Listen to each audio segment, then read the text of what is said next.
Ito palang ginagawa kong video is my trial video.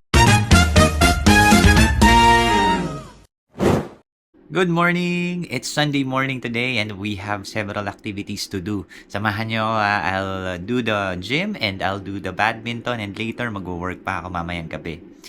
See you! Tara!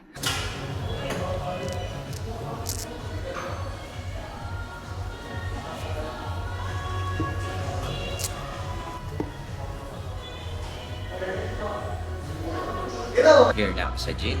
Medyo maraming tao lang. Baka later makita ko dun sa outdoor gym namin sa condo para doon ko ituloy. Pero for this time, gym lang ako dito sa gym yung mga hindi kaya dun sa outdoor workout. I'll do the gym this time dito muna sa taas kasi yung mga kailangan kong gawin, yung mga gusto kong magawa, nandito siya lahat. Nandito yung mga equipment na kailangan ko. And I only have mga 45 minutes to do the gym kasi may susunod na akong pupuntahan. So, ayun. Let's go.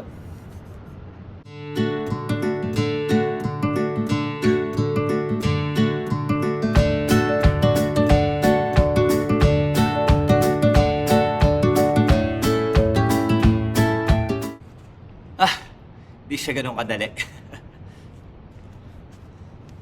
But then again, I'm enjoying the progress of doing it. Medyo nawala yung progress ko kasi nung nagpunta ako for my vacation and medyo matagal din yung vacation ko na yun. But it's fine. Kasi super enjoy naman yun and super rejuvenating ang vacation. Pero yun nga lang, syempre, it comes with a cost. And isa na to, tong cost na doon. Kasi yung progress ko in doing my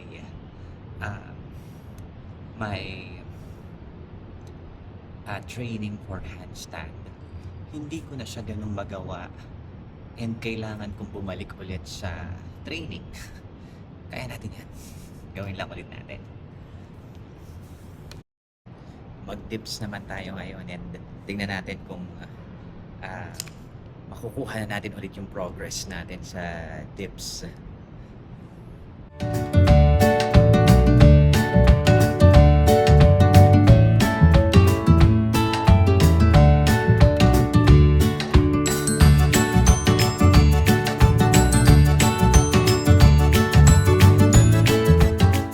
Actually before, when I am doing dips, marami ako nagagawa before I go on vacation.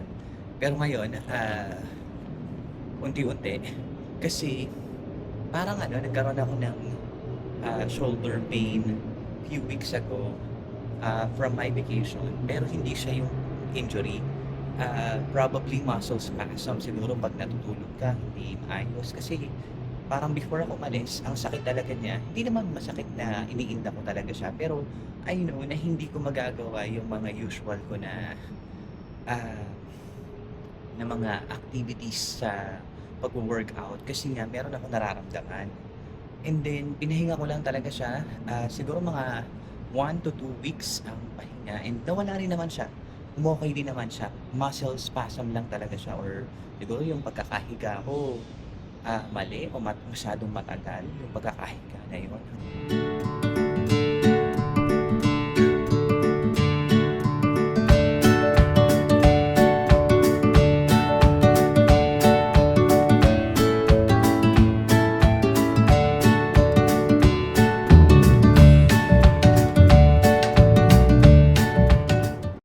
And usually I work out in the morning, as in super morning. Recently, since galing nga ako sa bakasyon,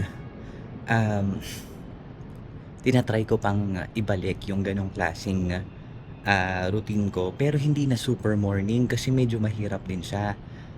Mahirap in a way na kapag sample, kailangan ko na matulog ng mga bandang 9:30 para magising ako ng mga 4:30, 4 o'clock to prepare for my workout at 5.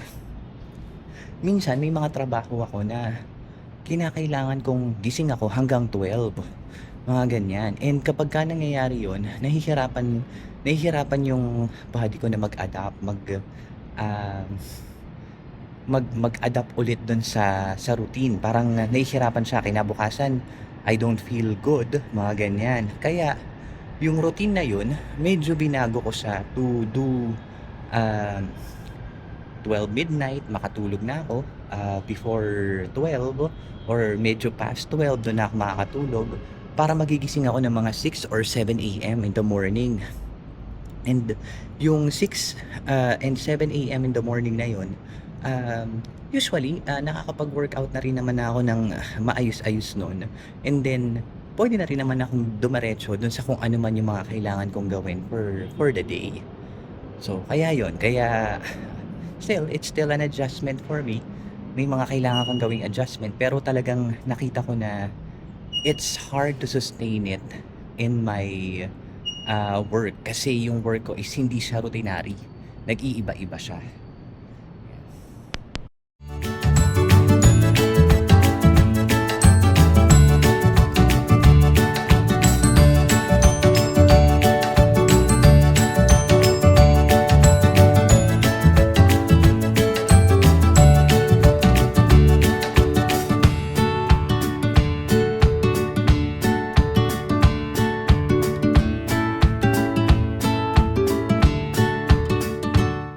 Tapos na ako dun sa workout na kailangan kong gawin dito sa outdoor gym. Pasok naman dun ako dun sa gym namin. And then I'll do the push workout naman using the dumbbells. Let's go!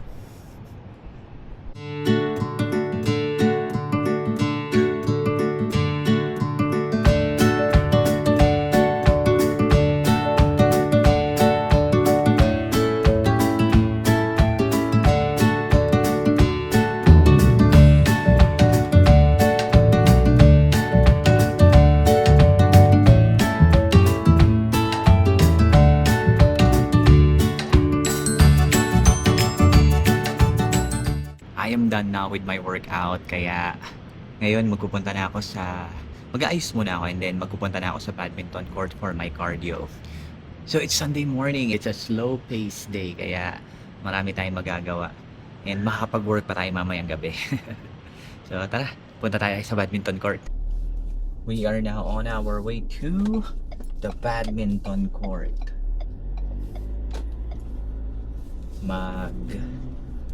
Laro naman tayo ngayon for cardio. Kaya hindi ako gaanong nag-workout kanina kasi hindi ganong recommended daw. Ayan, daw ang pag-gym and then magba-badminton. Pero kasi syempre minsan kailangan mong isiksik yung oras mo kasi napaka-importante ng health, diba? Parang kahit anong ginagawa ko right now to become better and give the best life for myself and for the people around me, it will be useless if I have the worst health, diba? So kaya kailangan nating gawa ng paraan talaga itong mga ganitong bagay. And isa na rin doon sa health is also sleep. Kailangan nakakatulog din ako ng maayos. Kailangan may sapat ako na tulog so I can perform well every single day. Hindi ko nabanggit kanina, no, na ito palang ginagawa kong video is my trial video for my new camera. Sa totoo, ang dami ko ng ginawang trial video. I think this is the third trial video na. And ayun. Mga nagfe-fail ako dun sa first 2 or first 3.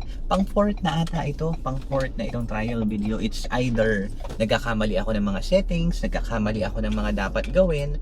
So kaya I have to scrap that and then eto, try ulit ako ng panibago and hopefully okay na itong ginagawa natin.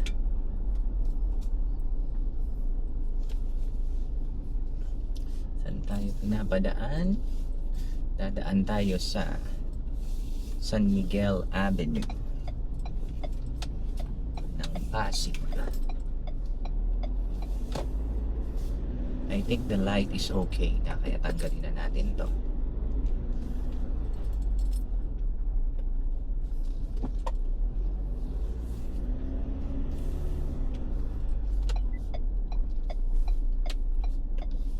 Oh, pinapag ano nyo na ako, EDSA. Sige na nga. Hindi, magana lang tayo.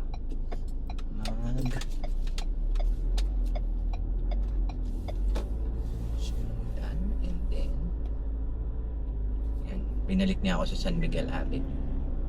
Ano Red ba light talaga? camera ahead.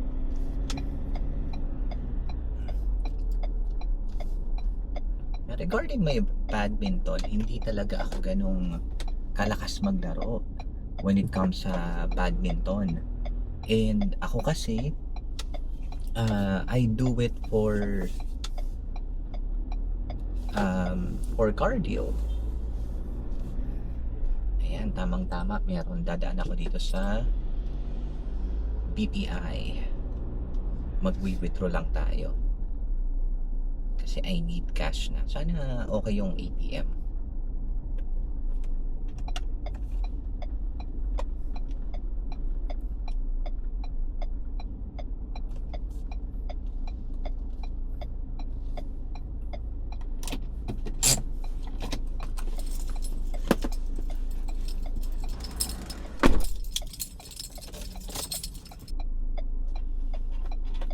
Charge natin ang ating phone. Going back nga doon sa sinasabi ko kanina na ako naman ay hindi talaga ganong malakas na player ng badminton. Actually, hindi talaga malakas.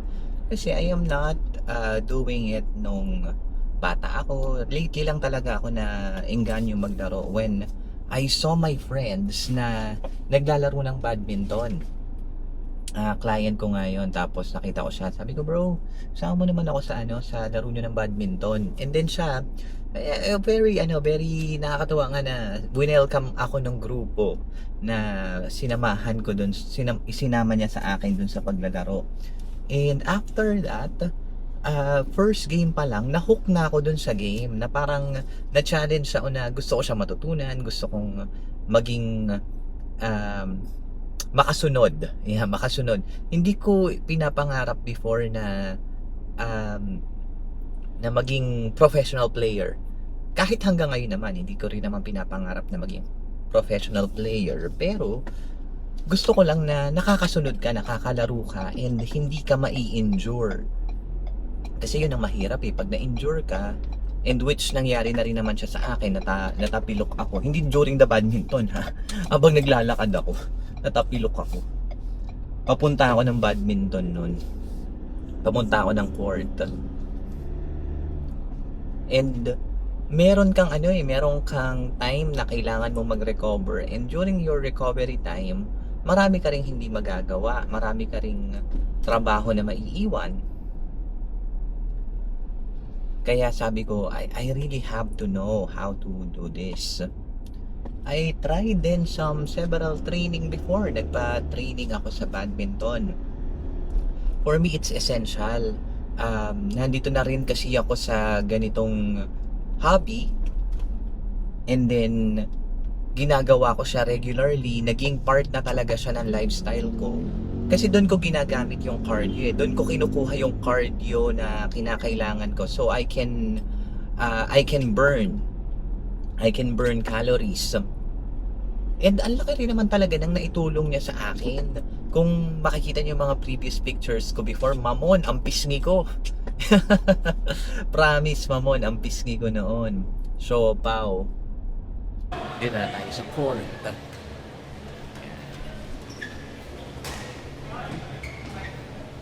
Mukhang dire-diretso ang game kasi konti lang ang players, which is good. Tara.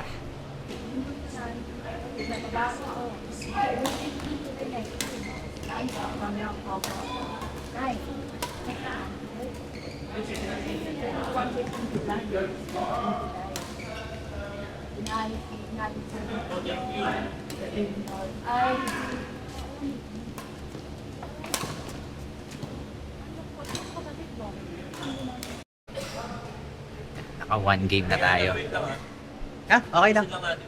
Para ma-shuffle tapos usap sana ng gulo kayo. Okay, sige. Para makapag-test sila. Ang lakas ng partner ko kanina. Talagang kuhang-kuha niya lahat ng mga paalo. Kaya hindi ako gaanong nahirapan doon. Kasi nga, buhat na buhat niya ako. And panalo kami. Lakas niya eh. Korean siya, Korean. And ang nice din naman niya.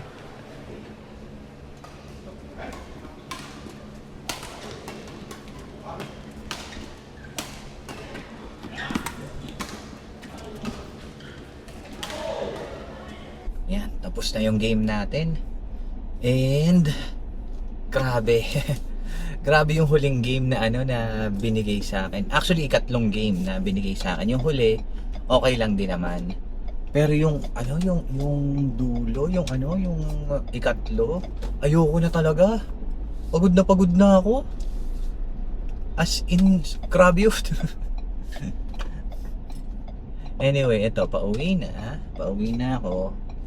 And then bili lang ako ng konti na na mga kailangan ko sa bahay, and then work naman tayo. Yes, on a Sunday we work. Okay lang yun. Work lang ng work. Yan, uwi na tayo. See you later. Nakauwi na ako. Yan, galing ako ng grocery. Bumili lang ako ng mga pwede kong makain mamaya. And eto, ligo lang ako, tapos mag-work ako ng siguro mga 2 hours to work. Gawin ko lang yung mga dapat kong gawin, i-check yung mga emails and all, check my clients and all. But then again, I had a very fun game. So, ligo muna ako. Tapos na tayong maligo. It's time to work. Work naman tayo ngayon. It's Sunday in the evening, and alam mo yun, work tayo. I don't mind working on a Sunday. Kasi once nagbakasyon naman ako, talagang bakasyon talaga. As in, talaga ako, nakapos sa mga ginagawa ko. And I like it that way. Kaya tara, samahan niyo ako. Ngayon, nilalagay ko lang ang aking mga expenses. Yan. So, everyday nilalagay ko yan para ma-track natin kung how we are doing every day with our finances.